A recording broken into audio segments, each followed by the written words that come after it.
Good morning, welcome to देवत gate easy. आज हम बात करेंगे questions through concept through questions की।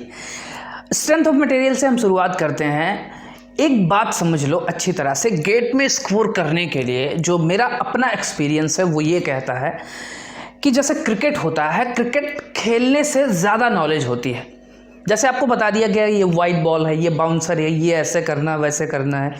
थियरीज में आपको कभी बैट और बॉल दिखाया ही ना गया हो, और दूसरा ये है कि बैट बॉल दे दिया गया और जाओ क्रिकेट खेलो। तो सबसे ज़्यादा नॉलेज और सबसे ज़्यादा आपको खेलने का ज़्यादा तरीका किस में पता होगा? प्रैक्टिकल में। बस ऐसे ही गेट है। अगर आप थियरीज पे डिपेंडेंट हैं तो आप स्कोर नहीं कर सकते, जो मेरा अपना एक्सपीरियंस कहता है। आपका सबसे अच्छा तरीका ये होना चाहिए कि आप गेट के प्रीवियस ईयर में आए हुए एक एक क्वेश्चन को सॉल्व करो और उस क्वेश्चन से निकलने वाले कॉन्सेप्ट को अपने पास कहीं शॉर्ट नोट्स में लिख लो। अब हमारे जो स्टूडेंट्स हैं उनके लिए एक और बेनिफिट है, उन्हें लिखने की भी आवश्यकता नहीं है। जो भी क्वेश्चन में कॉन्सेप्ट डिस्कस हुए होंगे वो सारे हमारे शॉर्ट नोट्स में आपको मिलेंगे, इसमें कोई कमी नहीं होगी। आपको क्या करना है? आपको सिर्फ इतना करना है कि आपको बस भरोसा करके चलना है कि जिस पैटर्न पे मैं ले चल रहा हूँ वो सही है और वहाँ से आप एक अच्छा स्कोर कर सकते हैं। और आपको अपने घर पे उतनी ही मेहनत करनी है जितनी हम यहाँ कर रहे हैं। इससे ज़्यादा, अगर 1 घंटे की हम वीडियो आपको रिलीज़ कर रहे हैं तो आप अपने घर पे 3-4 घंटे उसको पढ़िए। अगर उसके बाद भी कोई डाउट आता है तो आप हमें कमेंट सेक्शन में दे सकते हैं, ठीक है? मुझे लगता है इतना मोर देन सफिशिएंट है। बस भरोसा रखिए और स्कोर अच्छा कन्वर्ट हो जाएगा। और सबसे बड़ी बात तो ये है कि जिस दिन ये सब्जेक्ट आपका कंप्लीट होगा, एक सब्जेक्ट, उस दिन आपको खुद ही कॉन्फिडेंस हो जाएगा कि जैसे स्ट्रेंथ ऑफ मटेरियल चल रहा है, स्ट्रेंथ ऑफ मटेरियल खत्म होने के बाद आपको खुद ही कॉन्फिडेंस आ जाएगा कि यार स्ट्रेंथ ऑफ मटेरियल का कोई ऐसा क्वेश्चन नहीं है जो मैं नहीं सॉल्व कर सकता, ठीक है? चलो शुरुआत करते हैं पहले क्वेश्चन से। क्या कह रहा है पहला question? The three-dimensional state of stress at a point is given by this matrix के द्वारा इसने 3-dimensional state of stress दिया हुआ है। अब 3-dimensional state of stress होती क्या है? At a point mega Newton पर मीटर स्क्वायर, ये स्ट्रेस की यूनिट होती है। यूनिट को हमेशा याद रखना, यूनिट कभी भूलना नहीं चाहिए, क्योंकि आजकल के दौर में जो गेट के क्वेश्चन आ रहे हैं, ये गेट का क्वेश्चन था 1990 का, ये था 1990 का क्वेश्चन है ये। लेकिन इसका कॉन्सेप्ट इंपॉर्टेंट है इसलिए हम इसे डिस्कस कर रहे हैं। अब समझिए कि ऐसे ही क्वेश्चंस आज भी आते हैं। पैटर्न नहीं बदला, पैटर्न थोड़ा बहुत चेंज होता है लेकिन उससे कोई फर्क नहीं पड़ता। आपका कॉन्सेप्ट ज़्यादा क्लियर होना चाहिए, ठीक है? ठीक है, यूनिट कभी नहीं भूलना है स्ट्रेस की। और सबसे पहली बात तो ये देखो कि ये पूछ क्या रहा है। पहले क्वेश्चन को अच्छे से समझो, उसके बाद ये समझो कि पूछा क्या जा रहा है। पहले तो ये कह रहा है कि the 3-dimensional state of stress at a point is given by this। मान लो कोई बॉडी है, आपकी बॉडी है, 3D में ले लो ये बॉडी। अब ये कह रहे हैं कि किसी पॉइंट पे 3 डायमेंशनल में स्ट्रेस एक्ट कर रही हैं, 3 डायमेंशनल में स्ट्रेस एक्ट कर रही हैं, और वो सारी स्ट्रेसेस को हमने इस मैट्रिक्स के द्वारा रिप्रेजेंट कर दिया है, ठीक? अब हमको ये बता दो कि shear stress on the x face in y direction at the same point, इसी पॉइंट पे shear stress on the x face in y direction क्या होगी? तो सबसे पहले तो आपको ये समझना चाहिए कि इसको रिप्रेजेंट कैसे करते हैं और इसका मतलब क्या है, इस मैट्रिक्स को देने का मतलब क्या है। जब भी आपको ऐसे टाइप की मैट्रिक्स आए, आपको हमेशा याद रखना है एक फॉर्मूला। ऐसे ही मैट्रिक्स का फॉर्मूला है, ठीक है?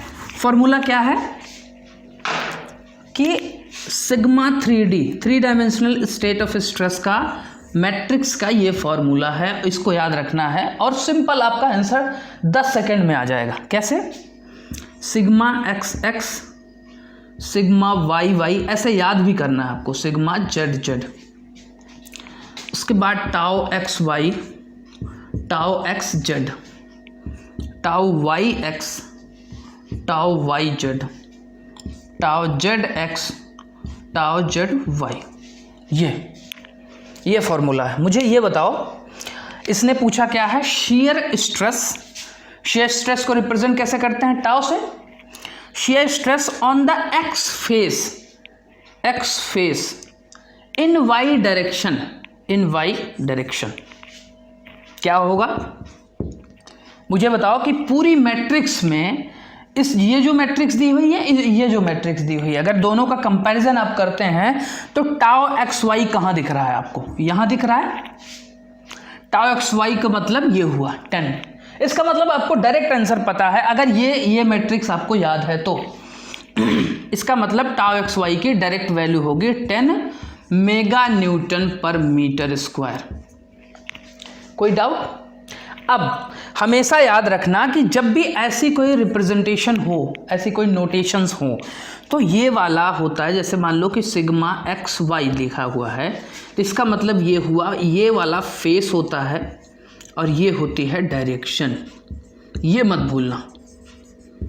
और ये अगर याद है और ये मैट्रिक्स याद है, ये मैट्रिक्स याद करने का सिंपल तरीका है, कुछ नहीं है। ये सिग्मा एक्स सिग्मा जो होगा, नॉर्मल स्ट्रेसेस हमेशा इसमें ऑर्थोगोनली जो भी स्ट्रेस एक्ट कर रही है, ये सारी नॉर्मल स्ट्रेस है। उसके बाद सारी स्ट्रेस ये स्ट्रेस है। अब इसकी फेस और डायरेक्शन कैसे है? मान लो कि ये वाला आपने फेस ले लिया, एक्स फेस, वाई फेस और ये जेड फेस। अब ये नीचे वाली एक्स डायरेक्शन, ये वाई डायरेक्शन और ये जेड डायरेक्शन। तो पहला क्या है? पहला यूनिट क्या होता है? X face, X direction. बस ध्यान रखना है कि नॉर्मल स्ट्रेसेस जो हैं, ये ऑर्थोगोनली जो भी स्ट्रेसेस हैं, ये नॉर्मल स्ट्रेस हैं, बाकी सारी शेयर स्ट्रेसेस हैं। तो X face X direction, X face Y direction, X face Z direction. ये वही बात हो गई जो आप पढ़ते थे, ये वाला matrix 1 1 1 2 1 3, 2 1 2 2 2 3, 3 1 3 2 3 3। First row first column ये वाला, फर्स्ट रो सेकेंड कॉलम ये वाला, फर्स्ट रो थर्ड कॉलम ये वाला। बस ये एक्स फेस हो गया यहाँ पे और ये डायरेक्शन हो गई। बात समझ में आई? मुझे लगता है ये भूलेगा भी नहीं इस तरीके से, और इस तरीके से आपका आंसर बहुत ही आसानी से आ जाएगा। ठीक है। अब मान लो इसी में कुछ बच्चों को डाउट भी होता है कि नॉर्मल स्ट्रेस क्या है, शेयर स्ट्रेस क्या है, तो वो भी मैं जल्दी से आपको डिस्कस कर ही देता हूँ, सो दैट कि आपके मन में कोई छोटा सा भी डाउट ना रहे। शेयर स्ट्रेस को टाउ से रिप्रेजेंट करते हैं और नॉर्मल स्ट्रेस को सिग्मा से रिप्रेजेंट करते हैं। देखो एक बॉडी है, मान लो ये 3D में ले लो, ठीक है। अब मान लो कि इस पॉइंट पे कुछ इस डायरेक्शन में कोई P फोर्स लग रहा था, किस एंगल पे? 30 डिग्री पे। ये बताओ इस डायरेक्शन में कौन सा फोर्स लगेगा? P cos 30। इस डायरेक्शन में कौन सा लगेगा? P sin 30। ठीक है। मान लो मैंने P cos 30 की कोई वैल्यू ले ली, मान लो 10 न्यूटन का फोर्स लग रहा है, मान लो एज्यूम किया, और ये भी मान लो कोई 5 न्यूटन का लग रहा है। ठीक। मुझे एक बात बताओ, मैंने क्या बताया था? नॉर्मल स्ट्रेस क्या होती है? नॉर्मल स्ट्रेस होती है किसी एरिया ऑफ क्रॉस सेक्शन के परपेंडिकुलर अगर कोई फोर्स एक्ट कर रहा है तो वहां पे नॉर्मल स्ट्रेस होती है। अब बताओ कि अगर मैं इस एरिया ऑफ क्रॉस सेक्शन को लेता हूं, इस एरिया ऑफ क्रॉस सेक्शन के यहाँ पे कितने फोर्स काम कर रहे हैं? अगर मैंने इस फोर्स को हॉरिजॉन्टल डायरेक्शन और वर्टिकल डायरेक्शन में ले लिया तो यहाँ पे कितने फोर्स काम कर रहे हैं? 2। पहला, एक तो एक्स डायरेक्शन में, ये डायरेक्शन x, ये direction y, y is equal to F X, ये इनपुट, ये आउटपुट। मुझे बताओ, एक तो x डायरेक्शन में काम कर रहा है 10 न्यूटन और एक वाई डायरेक्शन में काम कर रहा है 5 न्यूटन। इस एरिया ऑफ क्रॉस सेक्शन के डायरेक्ट परपेंडिकुलर कौन सा फोर्स काम कर रहा है? यही। इसका मतलब इस डायरेक्शन में अगर मैं बात करूं, अगर मैं एरिया को समथिंग कुछ ले लूं, कुछ भी एरिया मान लो, क्रॉस सेक्शनल एरिया 10 है, mm स्क्वायर है, ठीक, 10 mm स्क्वायर है, तो मुझे बताओ कि सिग्मा एक्स डायरेक्शन में कितना एक्ट करेगी? फोर्स पर यूनिट एरिया होता है नॉर्मल स्ट्रेस। फोर्स क्या है? 10 न्यूटन, एरिया क्या है? 10, और इसकी यूनिट न्यूटन पर mm स्क्वायर। 10 से 10 मतलब कि 1 मेगा पास्कल। न्यूटन पर mm स्क्वायर को मेगा पास्कल बोलते हैं। इसका मतलब x, ये फेस कौन सा था? ये फेस x था और डायरेक्शन कौन सी थी? x थी। तो इसको चाहे सिग्मा x लिख दो, चाहे सिंपली सिग्मा x लिख दो, इसका मतलब होता है x face x direction. Clear है? अगर ये x फेस और y डायरेक्शन में होगा तो फिर ये सिग्मा XY होगा, जो कि यहाँ पे है नहीं, तो इसलिए इसकी चर्चा हम नहीं करते। हमेशा याद रखना ये फेस है, ये डायरेक्शन है, ठीक है। 1 मेगा पास्कल, इसका मतलब x एक्सिस में काम किया। ये कौन सी स्ट्रेस थी? नॉर्मल स्ट्रेस इस एरिया के परपेंडिकुलर।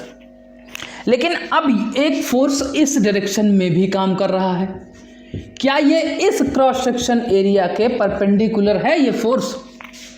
नहीं है, नहीं है ना, ये टेंजेंट है। टेंजेंट का मतलब होता है किसी क्रॉस सेक्शनल एरिया के स्पर्श जाता हुआ, स्पर्श करता हुआ। टेंजेंट काम कर रहा है, टेंजेंट काम कर रहा है, तो ये भी एक स्ट्रेस होगी, यहाँ पे भी एक स्ट्रेस होगी, लेकिन शियर स्ट्रेस की डेफिनेशन वो सेटिस्फाई करेगा। शियर स्ट्रेस की डेफिनेशन भी यही होती है, force per unit area, cross sectional area. लेकिन नॉर्मल स्ट्रेस जो होगी वो होगी परपेंडिकुलर। शियर स्ट्रेस को क्या होगी? इस एरिया के फोर्स जो होगा वो टेंजेंट काम करेगा। इसका मतलब इस फोर्स की वजह से यहाँ पे शियर स्ट्रेस आएगी, और वो शियर स्ट्रेस की वैल्यू क्या होगी? 5 न्यूटन पर एरिया क्या है? 10, ये mm स्क्वायर, यूनिट मत भूलना, इसका मतलब 0.5 मेगा पास्कल। ये क्या होगी? Shear stress. अब ये शियर स्ट्रेस की डायरेक्शन देखो और फेस देखो क्या है। मुझे एक बात बताओ कि ये फेस कौन सा था? X face, tau face X, direction कौन सी थी? ये डायरेक्शन कौन सी डायरेक्शन है? Y direction. इसका मतलब टाउ एक्स वाई की वैल्यू हमारी 0.5 मेगा पास्कल है। मुझे लगता है कि इससे ज़्यादा आपके मन में कोई डाउट नहीं आया होगा। चलो नेक्स्ट क्वेश्चन देखते हैं क्या है। Below figure shows a rigid bar hinged at A. Hinge का मतलब क्या होता है कि किसी पिन से ऐसे इसको लगा दिया गया है, सपोर्ट कर दिया गया है। इसका मतलब ये रोटेट कर सकती है, फिक्स नहीं है। फिक्स होता तो ये बिल्कुल मूव नहीं कर सकती थी, ठीक है। तो हिंज का मतलब ये होता है। And supported in a horizontal position.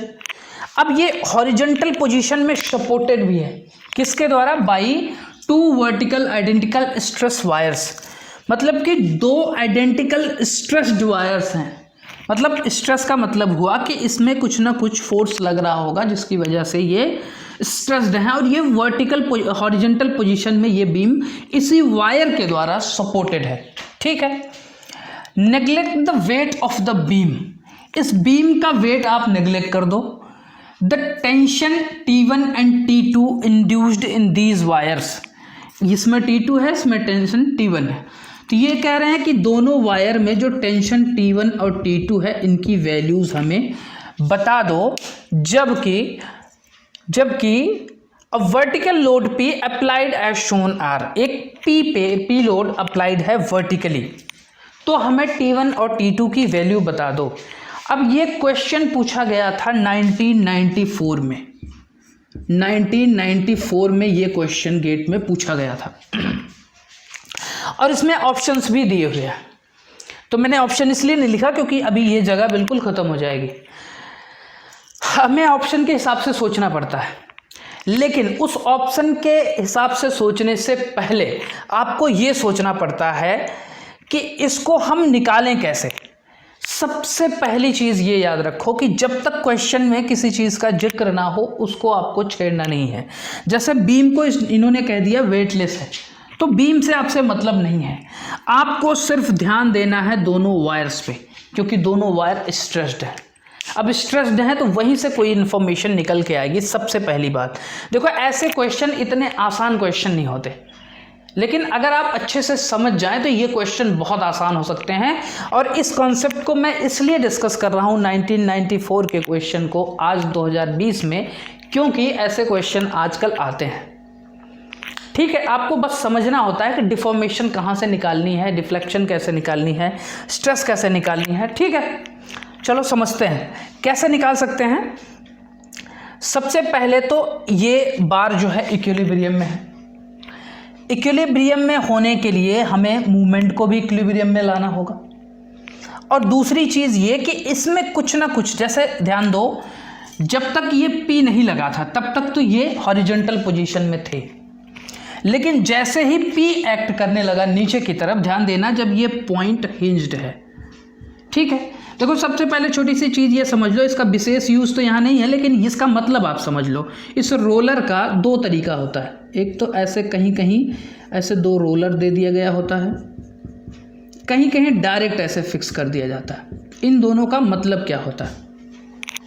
इन दोनों का मतलब होता है कि इसमें तो वाई डायरेक्शन में रिएक्शन फोर्स होगी और एक्स डायरेक्शन में भी रिएक्शन फोर्स होगी, क्योंकि ये फिक्स है। लेकिन इसमें क्या होगा, इसमें सिर्फ वाई डायरेक्शन में होगी, एक्स डायरेक्शन में नहीं होगी। क्यों? क्योंकि एक्स डायरेक्शन में जैसे ही कोई रिएक्शन फोर्स आएगी ये रोलर जो है मूव कर जाएगा इस डायरेक्शन में चाहे उस डायरेक्शन में। इसलिए रोलर का यही इंपॉर्टेंस होता है। ये छोटी सी चीज़ दिखने में है लेकिन बहुत इंपॉर्टेंट। ठीक है, यहाँ भी शेष मतलब नहीं है इसका, लेकिन आप समझ लीजिए। ठीक है, अब मुझे ये बताओ, पहले ये पोजीशन इसकी बार की ऐसे रही होगी, बीम की मैं इसी पॉइंट तक ले लेता हूँ, ए पॉइंट तक, और यहाँ इस पॉइंट तक ले लेता हूँ। ठीक है, इस पॉइंट तक, इसी के सीध में मैं ऐसे ले लेता हूँ। पहले ये बीम ऐसे रहा होगा, लेकिन जब P एक्ट करने लगा नीचे की तरफ तो ये बीम पूरी की पूरी कुछ इस तरीके से रोटेट कर गई होगी। ये आप इमेजिन कर सकते हैं। पहले ये इनिशियल पोजीशन है, इनिशियली, और ये फाइनली बीम कुछ ऐसे हो गई होगी, बीम ऐसे कुछ हो गई होगी ना। तो इसका मतलब कि इस वायर और इस वायर में कुछ ना कुछ डिफॉर्मेशन हुई होंगी। मान लो ये डिफॉर्मेशन x थी, इसमें ये डिफॉर्मेशन y हो गई। ठीक है, मान लो इनिशियली इसकी लेंथ कुछ थी, कुछ भी ले लो, सी डी ले लो, इसकी लेंथ मान लो c थी, इसकी लेंथ d थी। हालांकि c और d बराबर ही हैं तो c ही ले लो एक तरह से। इसकी लेंथ भी c थी इनिशियली, लेकिन बाद में इसकी लेंथ y हो गई, इसकी लेंथ x हो गई। इसमें कुछ डिफॉर्मेशन आया। ये लेंथ क्या है, पूरी लेंथ क्या है, ये b लेंथ है, ये पूरी की पूरी। और ये क्या है, ये a है। सिमिलर ट्रायंगल रूल यहाँ पे लगाया जा सकता है। सिमिलर ट्रायंगल रूल के अकॉर्डिंग अगर आप देखोगे तो जब दो ट्रायंगल्स के एंगल सेम हो तो वो सिमिलर ट्रायंगल बन जाता है। ठीक है, अब सिमिलर ट्रायंगल रूल में क्या करते हैं, बड़े वाले की ये लेंथ b अपॉन में छोटे वाले ट्रायंगल की ये length upon a is equal to बड़े वाले की ये वाली लेंथ और अपॉन में छोटे वाले की ये वाली लेंथ y बाई एक्स। आपके पास एक इक्वेशन यहाँ से सिमिलर ट्रायंगल रूल से निकल के आई, पहली बात। दूसरी बात, आप जानते हैं हुक्स लॉ क्या कहता है, stress is directly proportional to strain. जब भी देखो, इसके बारे में डिटेल में हमने बात की थी वहाँ पे पहले वाले वीडियो में। ठीक है, stress is directly proportional to strain. तो अगर प्रोपोर्शनैलिटी हटती है तो कोई ना कोई कांस्टेंट आता है। तो तो stress is equal to E epsilon. E क्या है? ये है Young's modulus of elasticity, Young's modulus of elasticity. ठीक है, अब इसका मतलब कि अगर हम E इज इक्वल टू रखना चाहें तो सिग्मा अपॉन ई, स्ट्रेस अपॉन स्ट्रेन हो सकती है। और स्ट्रेस क्या होती है? P by A, force per unit area, और स्ट्रेन क्या होती है? डेल L अपॉन में L। अगर हम यहाँ से सिर्फ डिफॉर्मेशन निकालना चाहें तो हमारा फॉर्मूला क्या बन सकता है? Del L is equal to P L upon A E. ये हो सकता है किसी भी बार के लिए, किसी भी बार के लिए हमारी जो डिफॉर्मेशन होगी वो ये फॉर्मूला होगा। ये फॉर्मूला बहुत इंपॉर्टेंट है, इसको हमेशा आपको अपने दिमाग में रखना है, P L upon A E. ठीक है, अब मुझे एक बात बताओ कि अगर मैं इसकी डिफॉर्मेशन और इसकी डिफॉर्मेशन, इस वायर की डिफॉर्मेशन और इस वायर की डिफॉर्मेशन को देखो, सबसे पहले यहाँ से आपको ये फॉर्मूला मिल गया होगा। इस फॉर्मूले को दिमाग में रखते हुए हम इन दोनों वायर के डिफ्लेक्शंस को रेशियो में लाते हैं। मान लो इसकी डिफ्लेक्शन क्या थी? y। मैंने क्या बताया अभी? डिफ्लेक्शन का formula del L is equal to P L upon A E, ये फॉर्मूला होता है। अब इसकी डिफ्लेक्शन क्या है? y डिफ्लेक्शन है, तो इसकी फॉर्मूला क्या हो जाएगा? मान लो यहाँ पे कोई T1 T2 लग रहा है ना, T2, P मतलब कि T2, लेंथ इसकी C थी, अपॉन कोई एरिया रहा होगा, इसका area of cross section A, और इसका यंग्स मॉडुलस रहा होगा, अपॉन में दूसरे वाले की लेंथ, डिफ्लेक्शन क्या है? x is equal to force क्या कर रहा है? काम कर रहा है T1 इंटू C, अपॉन इसका भी कोई एरिया रहा होगा और इसका भी कोई यंग्स मॉडुलस ऑफ इलास्टिसिटी रही होगी।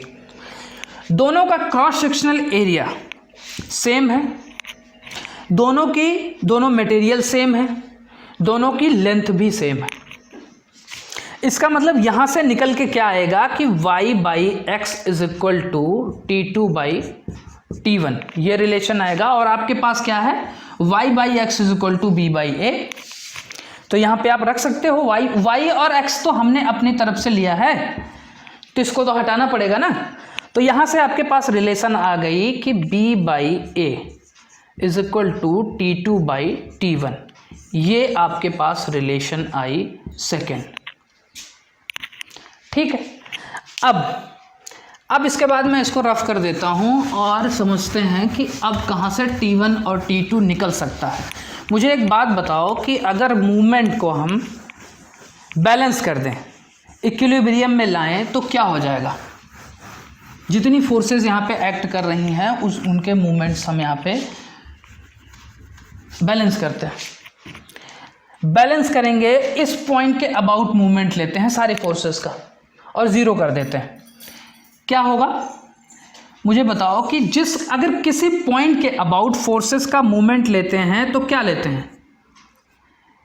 उनकी फोर्स की वैल्यू और उस पॉइंट से उस फोर्स के बीच की परपेंडिकुलर डिस्टेंस। और अगर वो क्लॉकवाइज में है तो फिर पॉजिटिव, और अगर वो नेगेटिव है मतलब एंटी क्लॉकवाइज है तो नेगेटिव लेते हैं। ठीक है, जरा बताओ इस पॉइंट से इस T1 को अगर हम मूवमेंट लेते हैं, T1 से मूवमेंट लेते हैं A पॉइंट से, तो क्या होगा? T1 इंटू A, क्या डिस्टेंस है ये? A। और इस पॉइंट के अबाउट क्या है? ये इधर की तरफ घूम रहा है, मतलब इस पॉइंट के अबाउट क्लॉकवाइज घूम रहा है, क्लॉकवाइज पॉजिटिव। अब उसके बाद T2 क्या है? इस पॉइंट के अबाउट, ये भी क्लॉकवाइज घूम रहा है, लेकिन इसके और इस पॉइंट से और इस फोर्स के बीच की डिस्टेंस क्या है? B plus T2 into B। मैं बहुत ही बेसिक लेवल पे इसलिए समझा रहा हूँ क्योंकि बहुत से ऐसे बच्चों को पता नहीं होता मूवमेंट निकालना। ठीक है, उसके बाद दो फोर्स हो गए, तीसरा यही एक्ट कर रहा है, उसके बाद तो कोई फोर्स एक्ट नहीं कर रहा है, तीसरा लगा लो। अब ये बताओ कि यहाँ से इस पॉइंट से यहाँ तक की बीच की डिस्टेंस क्या है? L है, लेकिन ये एक्ट किस डायरेक्शन में कर रहा है? Anti clockwise. तो ये ले लेंगे negative, minus PL is equal to 0। Movement about A is equal to 0 हमने लिया ना। ठीक है, अब यहाँ से आपके पास एक इक्वेशन निकल के आएगी T1A plus T2B is equal to PL। ठीक है, अब मुझे एक बात बताओ कि अगर मैं इसको रफ कर देता हूँ, क्योंकि अब इसका काम नहीं है, यहाँ से आपके पास निकल के चीज़ें आ गई हैं। दो इक्वेशन सबसे इम्पॉर्टेंट मिली है आपको। पहला ये मान लो, ये पहली इक्वेशन ये मिली है, दूसरी इक्वेशन क्या मिली है, B/A is equal to T2/T1, ये दूसरी इक्वेशन मिली। ठीक, अब यहीं से हमको T1 और T2 की वैल्यू निकालनी है। मुझे बताओ कि अगर हम T2 निकाल रहे हैं या T1 निकाल रहे हैं तो उसको T1 के टर्म्स में कन्वर्ट कर लो या T2 के टर्म्स में कन्वर्ट कर लो। जैसे मान लो हम T2 निकाल रहे हैं पहले, तो T2 is equal to T1B/A हो गया यहाँ से।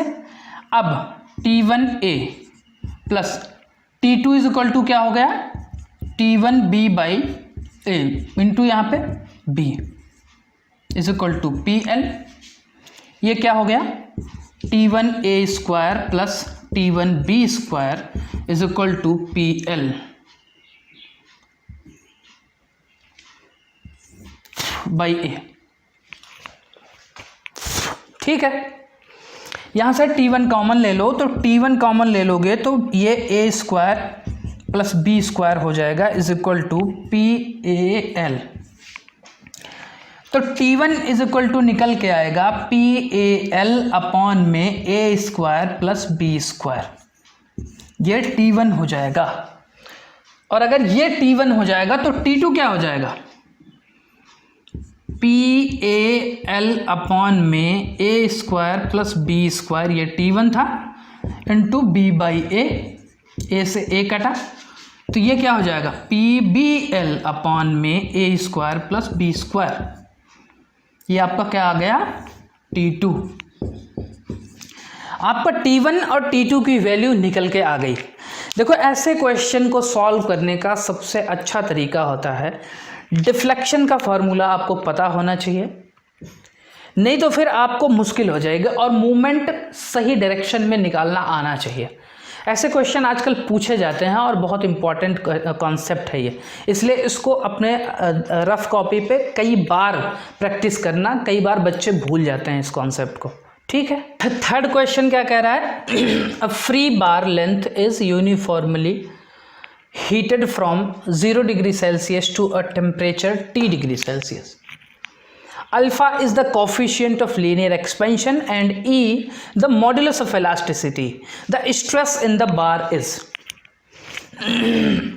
देखो, ये सिंपली एक कॉन्सेप्ट पे क्वेश्चन है, सिंपल कॉन्सेप्ट है और इससे ज़्यादा उसमें कुछ नहीं है, लेकिन सबसे इम्पॉर्टेंट है। ये पूछा गया था आपको 1995 में, गेट 1995 में पूछा गया था, लेकिन आज भी ये उतना ही इम्पॉर्टेंट क्वेश्चन है जितना ये 1995 में था। ठीक है, तो बात करते हैं कैसे। देखो, जब भी फ्री बार है, फ्री बार लेंथ है, फ्री बार लेंथ तो छोड़ो, सबसे पहले तो ये बात कर लो कि थर्मल स्ट्रेस किसे कहते हैं। थर्मल स्ट्रेस, जैसे हमने अभी स्ट्रेस पढ़ा था, वैसे एक थर्मल स्ट्रेस भी होती है। थर्मल स्ट्रेस कब आती है, जैसे मान लो आपका बार था, इस पे आपने लोड लगाया P, तो इस क्रॉस सेक्शन पे जो स्ट्रेस एक्ट करेगी इस क्रॉस सेक्शनल एरिया पे P/A, ये क्या होगी, ये होगी मैकेनिकल स्ट्रेस, ये होगी मैकेनिकल स्ट्रेस। लेकिन मान लो अगर आपका बार है, एक फिक्स है, बार फिक्स है, इसमें मान लो कुछ टेम्परेचर से इसको हीट किया जाए, मान लो कि कुछ ऐसे मटेरियल का बना हो जो हीट करने पर ये एक्सपेंड करे या कंट्रैक्ट हो, कुछ भी हो, कुछ कंट्रैक्शन हो या एक्सपेंशन हो, कुछ भी हो, लेकिन कुछ ना कुछ इसमें चेंजेस हो, डिफॉर्मेशन हो। अगर इसका मान लो 0 डिग्री टेम्परेचर पहले था, 0 डिग्री सेल्सियस से T डिग्री सेल्सियस, या मान लो 10 डिग्री सेल्सियस टेम्परेचर पहुंचा इसका, तो इसमें कुछ ना कुछ डिफॉर्मेशन होगी इस बार में, जिसकी वजह से इसमें कुछ ना कुछ स्ट्रेस आएगी। देखो दो तरीके की स्ट्रेस आएगी। पहली तो ये कि थर्मल स्ट्रेस आएगी। जब भी टेम्परेचर की वजह से कोई स्ट्रेस आए तो वो थर्मल स्ट्रेस होती है, टेम्परेचर डिफरेंस की वजह से। और अगर कोई फोर्सेस की वजह से आए तो वो मैकेनिकल स्ट्रेस होती है। ठीक है, ये डिफरेंस आपको पता होना चाहिए। मैकेनिकल स्ट्रेस आपको पता है, थर्मल स्ट्रेस मैं बता देता हूँ। दो तीन चीज़ें हैं जिसको आप याद कर लीजिए, क्योंकि ये फॉर्मूला आपको बार बार देखने को मिलेगा। और ये फॉर्मूला, एक चीज़ हमेशा याद रखना कि जो चीज़ मैं बता रहा हूँ, जब यही कॉन्सेप्ट दोबारा रिपीट होगा तो मैं सिर्फ इतना बता दूंगा कि हाँ मैंने ये डिस्कस किया था। इसलिए आपको सीरीज वाइज सीरीज जुड़ना पड़ेगा, हर एक क्वेश्चन को ढंग से समझना पड़ेगा, क्योंकि हर एक कॉन्सेप्ट को हर क्वेश्चन में मैं एक्सप्लेन नहीं करूंगा। इसलिए आप हमेशा रेगुलरिटी बनाए रखें और अपने कॉन्सेप्ट को क्लियर करते जाएं। जो मैं कह रहा हूं कि इसको याद करके रखना है, उसको याद करना है। ठीक है, अब ये चीज़ें जो मैं बता रहा हूं इसको याद रखना है आपको। कैसे? सिग्मा थर्मल स्ट्रेस जो होती है वो होती है E alpha del T. E क्या है? ई यहाँ पे Young's modulus of elasticity, Young's modulus of elasticity. ठीक है, बार बार यंग्स मॉडुलस ऑफ इलास्टिसिटी आता है। मैंने पहले भी बताया था इस पिछले क्वेश्चन में, sigma is directly proportional to strain. Hooke's law कहता है सिग्मा, अगर हम प्रोपोर्शनैलिटी को हटाते हैं तो कोई ना कोई कांस्टेंट आता है, ये वही कांस्टेंट है, ये वही कांस्टेंट है। E is equal to sigma upon E होता है। अगर आप इसको स्ट्रेस स्ट्रेन डायग्राम से भी देखना चाहें, माइल्ड स्टील के स्ट्रेस स्ट्रेन डायग्राम से, तो ये कहीं ना कहीं यहाँ से आपको ये दिखेगी कि अगर ये स्ट्रेस है, ये स्ट्रेन है और ये प्रोपोर्शनल लिमिट है, तो ये E है। E क्या होता है? एंगल। मतलब E is equal to stress upon strain, ये होता है। तो ध्यान रखना ये यंग्स मॉडुलस क्या होता है। ठीक है, अब ये टेंशन और कंप्रेशन की बात है। अगर यही शियर की बात हो तो फिर वहाँ पे मतलब मॉडुलस ऑफ रिजिडिटी का कॉन्सेप्ट आता है। G is equal to shear stress upon shear strain, normal stress upon normal strain, Young's modulus, shear stress upon shear strain, modulus of rigidity. वो हम आगे कहीं जब भी क्वेश्चन में आएगा कॉन्सेप्ट तो हम डिस्कस करेंगे, लेकिन आप इतना समझ लीजिए। ठीक है, ये थर्मल स्ट्रेस की फॉर्मूला है, ये नहीं भूलना चाहिए। थर्मल स्ट्रेस और थर्मल स्ट्रेन क्या होती है? थर्मल स्ट्रेन होती है अल्फा डेल टी। ठीक, ये नहीं भूलना चाहिए आपको। अल्फा यहाँ पे क्या है? अल्फा यही है coefficient of, alpha is equal to coefficient of thermal expansion, expansion या कॉन्ट्रैक्शन। देखो अल्फा हमेशा आपको दिया होगा, अल्फा की दिक्कत नहीं है, अल्फा दिया होगा या फिर सारी वैल्यूज दी होंगी तो अल्फा पूछा होगा। लेकिन इंपॉर्टेंट क्या है? ये फॉर्मूले, ये फॉर्मूले इंपॉर्टेंट है। मुझे बताओ स्ट्रेन क्या होता है? डेल एल अपॉन एल, आगे समझ लेते हैं। डेल एल अपॉन एल होता है change in length upon original length.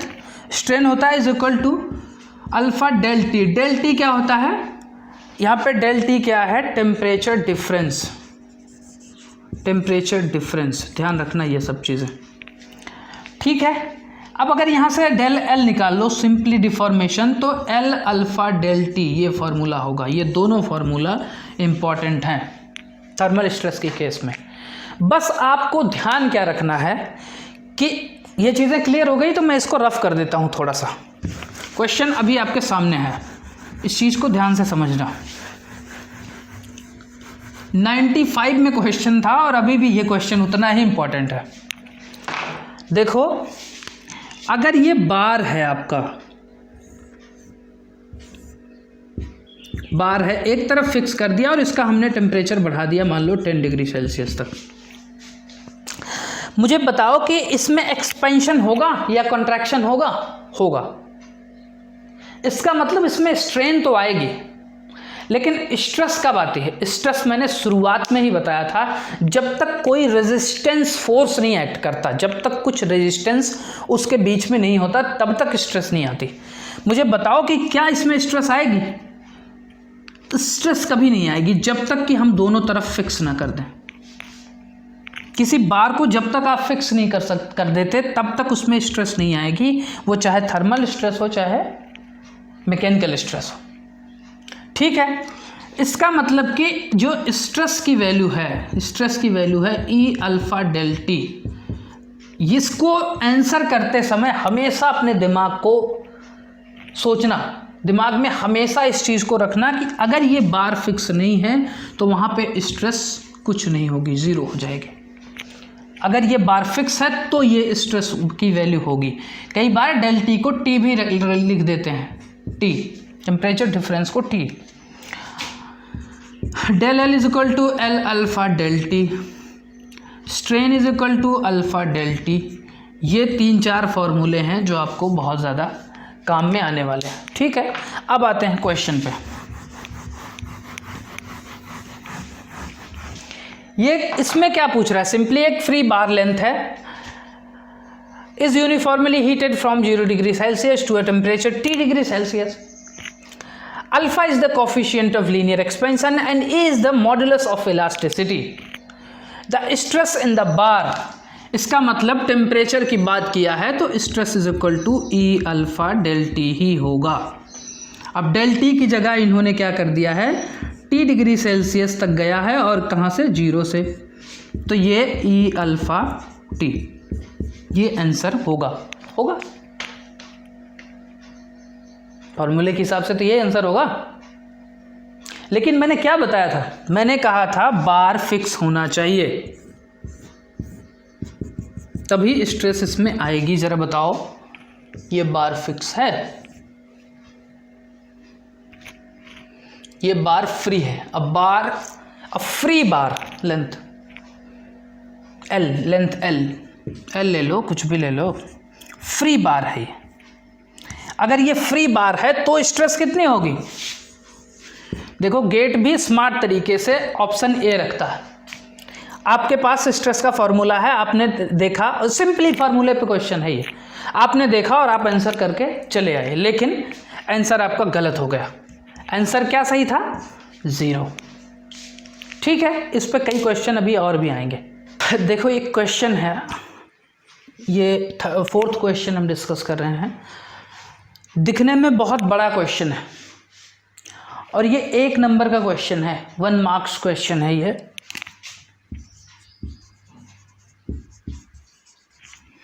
One mark question है और सिर्फ पढ़ने से ही इसका आंसर आ जाएगा। अब इसमें क्या है, साइकोलॉजी ये होती है, बच्चों के माइंड में कई बार ये होता है यार बड़ा क्वेश्चन है। देखो, जिनको तो 100% स्टडी करनी है वो एक क्वेश्चन नहीं छोड़ना चाहते, लेकिन जिनको ये करनी है कि सेलेक्टेड स्टडी करनी है वो बड़ा क्वेश्चन देख के छोड़ देते हैं। लेकिन सबसे आसान क्वेश्चन होता है, जब भी आजकल भी यही साइकोलॉजी चलती है गेट में, कि जो क्वेश्चन दिखने में बड़ा होता है वो आसान बहुत होता है। बच्चे उसको पढ़ने से ही डरते हैं कि कौन पढ़े इसको। एक बार पढ़ लेते हैं अगर पूरी क्वेश्चन को तो आंसर अपने आप निकल के आ जाता है। ठीक है, चलो पढ़ते हैं क्वेश्चन क्या है। 2003 में पूछा गया था 1 नंबर में, 2 identical circular rods of same diameter. ये कह रहे हैं 2 सर्कुलर रॉड है सेम डायमीटर की, सेम डायमीटर की 2 सर्कुलर रॉड है identical and same length, length भी इसकी सेम है। समझते चलना बस, और कुछ नहीं है इसमें। Are subjected to same magnitude of axial tensile force.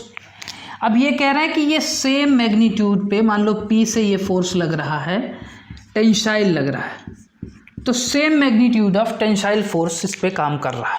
ठीक है, one of the rod is made of out of mild steel having the modulus of elasticity 206 gigapascal. अब कह रहे हैं कि एक जो रॉड है वो माइल्ड स्टील की बनी हुई है जिसकी मॉडुलस ऑफ इलास्टिसिटी E, जो हमने पहले डिस्कस किया था, ये है 206 गीगापास्कल। और कह रहे हैं the other rod is made out of cast iron having modulus of elasticity 100 gigapascal. कह रहे हैं दूसरी जो रॉड है वो कास्ट आयरन की बनी हुई है और इसकी जो मॉडुलस ऑफ इलास्टिसिटी है वो 100 गीगापास्कल है। जो कह रहे हैं हमने वही उतना किया है, इससे ज़्यादा हमने किया नहीं है। Assume both the material to be homogeneous and isotropic. Homogeneous का मतलब होता है केमिकली बैलेंस्ड होना, चारों तरफ से। होमोजीनियस शब्द से ही पता चलता है कि हर जगह से वो केमिकली बैलेंस्ड है। और आइसोट्रोपिक का मतलब होता है कि हर डायरेक्शन में मटेरियल सेम है। मतलब कई मटेरियल होते हैं जो अलग अलग डायरेक्शन में अलग अलग मिक्सअप होते हैं, लेकिन आइसोट्रोपिक का मतलब होता है कि पूरी तरह से चारों तरफ जो डायरेक्शंस हैं हर डायरेक्शन में मटेरियल सेम है। इसका मतलब आइसोट्रोपिक होता है। तो ये कह रहे हैं कि जो मटेरियल है दोनों दो होमोजीनियस भी है और आइसोट्रोपिक है। And the axial force causes the same amount of uniform stress.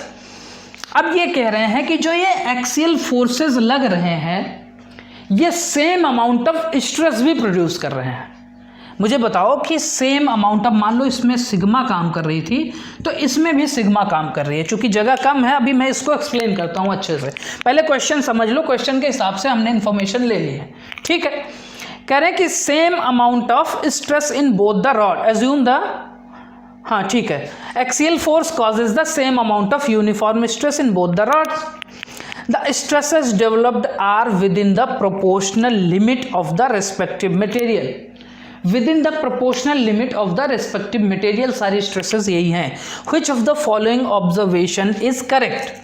अब कह रहे हैं कि कौन सा ऑब्जर्वेशन यहाँ पे जो लिखा हुआ है ABCD में से कौन सा सही होगा, ठीक है। इसको समझने के लिए अब हम इसको थोड़ा सा एक्सपेंड करते हैं।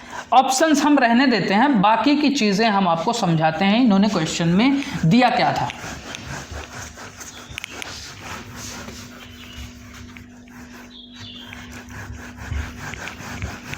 देखो, अच्छा कॉन्सेप्ट है, ये बहुत अच्छा कॉन्सेप्ट है। ये कह रहे हैं दो आइडेंटिकल आपके पास रॉड्स है सेम डायमीटर की, सेम डायमीटर की दो रॉड हैं, एक कास्ट आयरन की बनी हुई है और एक माइल्ड स्टील की बनी हुई है। दोनों पे सेम अमाउंट ऑफ फोर्सेस भी एक्ट कर रहे हैं और दोनों की लेंथ भी सेम है ना। लेकिन माइल्ड स्टील की जो E है, मॉडुलस ऑफ इलास्टिसिटी, वो है 206 गीगापास्कल और जो कास्ट आयरन की है वो E है 100 गीगापास्कल। कास्ट आयरन की जो है वो है 100 गीगापास्कल। ये डिफरेंस है। अब ये कह रहे हैं कि दोनों में स्ट्रेसेस भी सेम है, दोनों में स्ट्रेसेस भी सेम है। कह रहे हैं कि मान लो कि इसमें सिग्मा काम कर रही थी तो इसमें भी सिग्मा काम कर रही, दोनों में स्ट्रेस अमाउंट जो है सेम है। अब हमें ऑप्शन के हिसाब से बता दो। कह रहे हैं कि both the rod elongates by same amount, दोनों रॉड सेम अमाउंट में इलोंगेशन होगा। क्या ये सही है? इलोंगेशन का फॉर्मूला हमने क्या बताया था? हमने बताया था कि इस फॉर्मूले को हमेशा आप याद रखना, PL/AE, ये बताया था। इलोंगेशन का फॉर्मूला यही होता है अगर आप टेंसाइल लगाते हैं या कंप्रेसिव लगाते हैं। यहाँ पे टेंसाइल लग रहा है, इलोंगेशन। अब ये पहला क्वेश्चन क्या था कि पहला ऑप्शन था कि both rod elongates by same amount. Check करते हैं, P सेम है, लेंथ भी सेम है, एरिया भी सेम है, लेकिन E सेम है क्या? मुझे बताओ E दोनों का डिफरेंट है कि नहीं है? इसका कास्ट आयरन का 100 है और ये माइल्ड स्टील का क्या है, 206 गीगापास्कल है। तो जो इलोंगेशन है डेल एल, अगर हम इसको प्रोपोर्शनल में देखें तो ये हो जाएगा 1/E। मतलब कि E जिसका ज़्यादा होगा, E अगर ज़्यादा है तो डेल एल कम होगा, और अगर E अगर कम है तो डेल एल ज़्यादा होगा। इसका यही मतलब हुआ। भाई ये डायरेक्टली इन्वर्सली प्रोपोर्शनल है ना, डायरेक्टली प्रोपोर्शनल तो है नहीं। इन्वर्सली प्रोपोर्शनल का क्या मतलब होता है? इसका मतलब ये होता है कि ई अगर जिसका ज़्यादा है उसका इलोंगेशन कम होगा। ठीक है, पहली बात तो एक बात पता चली कि both the rod elongates by same amount, ये गलत है। क्यों गलत है? क्योंकि ई डिफरेंट है। अगर ये ई सही हो, ई भी सेम होता तो फिर इलोंगेशन बराबर होता, लेकिन इसका मतलब ये हुआ कि जिसका ई ज़्यादा है, जिसका ई ज़्यादा है उसका इलांगेशन कम होगा।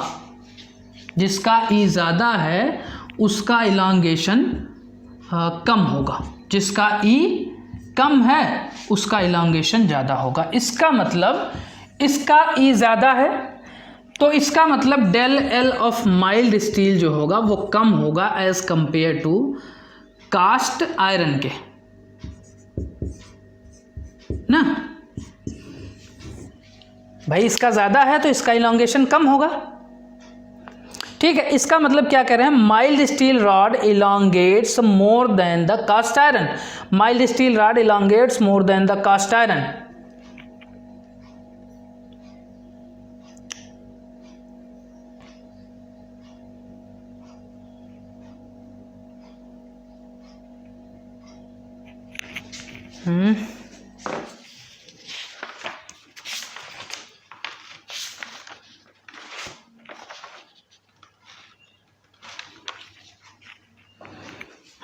ठीक है, सेकेंड ऑप्शन क्या है?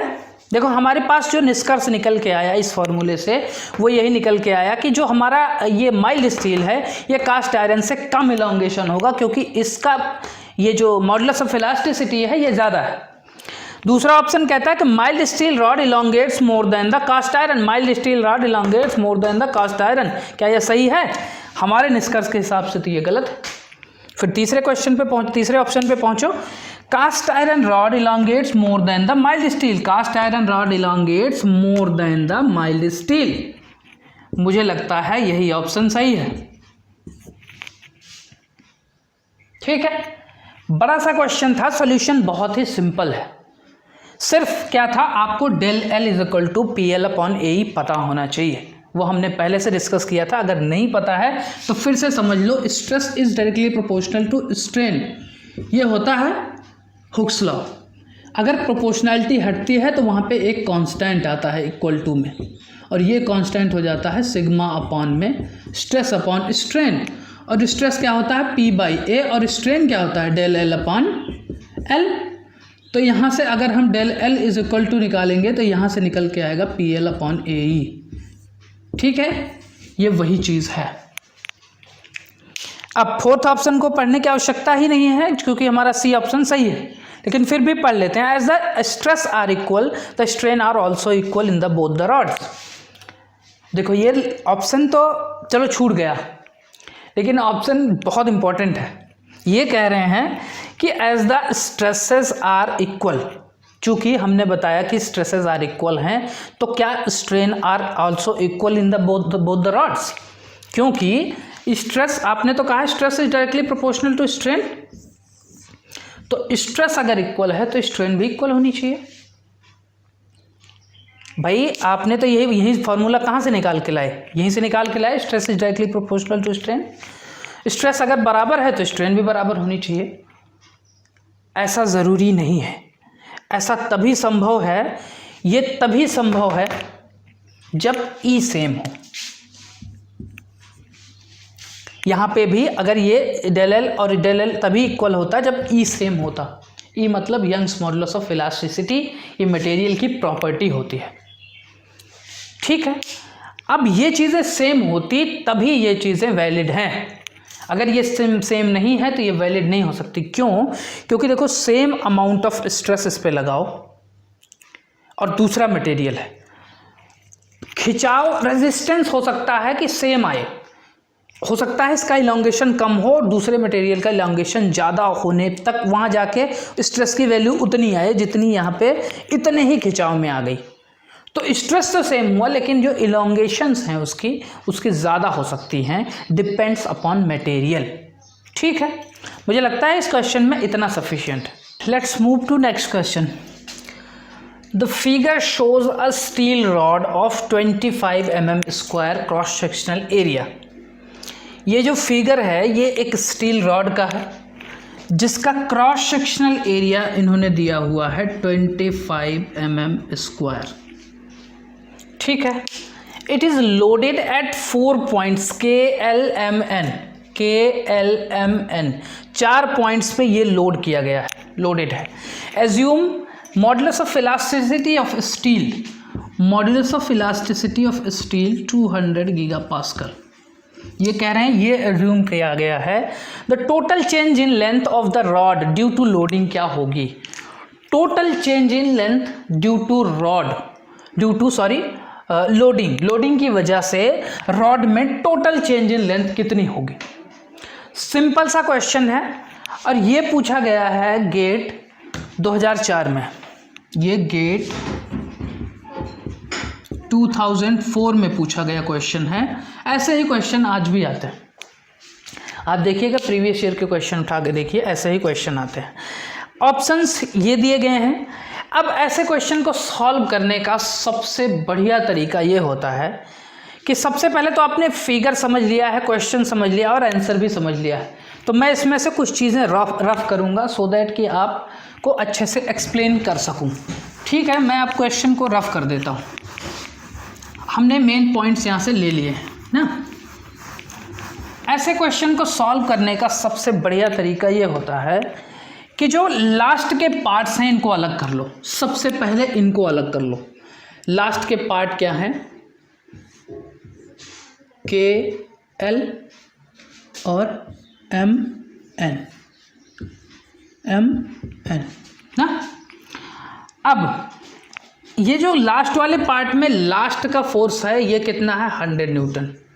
तो आंख बंद करके इधर भी 100 न्यूटन टेंसाइल लगा दो, क्योंकि जो टेंसाइल है उधर भी टेंसाइल ही होगा।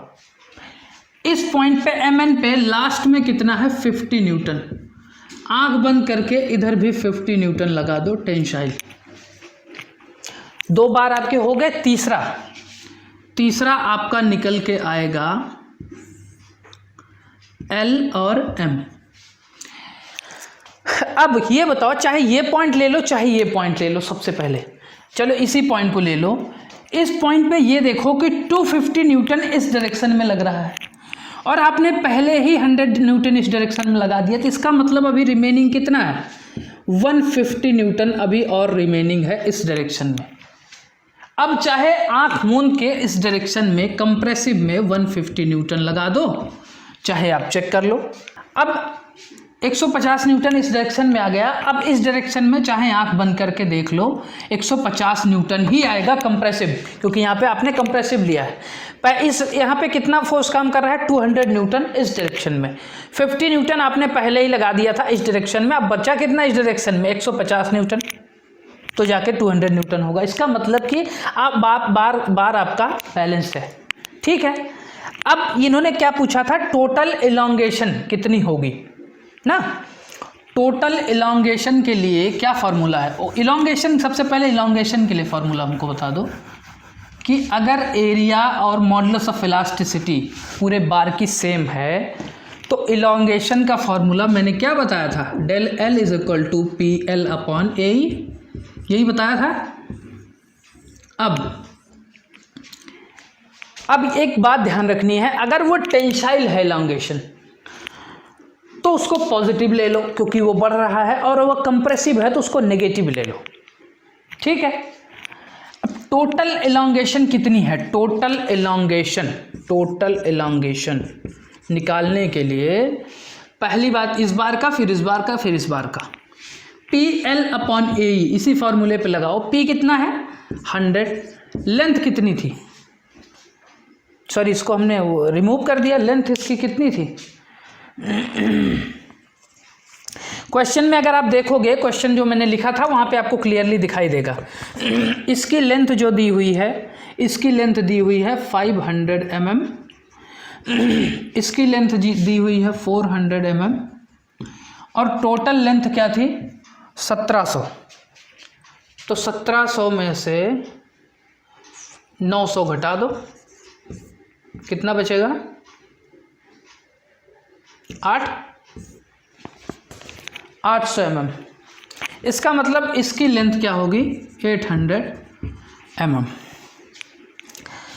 PL, L क्या है 500 अपॉन एरिया कितना है, देखो यूनिट्स हमेशा सेम लेनी है। लेंथ की यूनिट अगर mm में ले रहे हो तो mm में ही लो, वहाँ पे 25।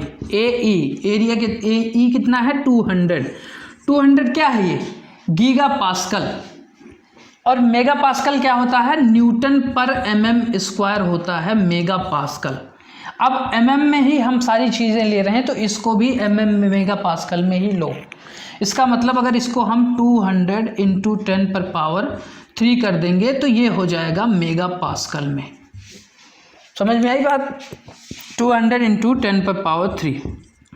हमें ये बताओ कि उसके बाद ये कंप्रेसिव है माइनस ये वाला कंप्रेसिव है 150 PL, L कितना है 800 अपॉन में सेम वही 25 इंटू 200 इंटू 10⁻³ प्लस यहाँ पे कितना है 50 इंटू 800 सॉरी 8 नहीं लेंथ इसकी 400 है सॉरी ना, अपॉन में फिर से वही AE 25 इंटू 200 इंटू 10⁻³।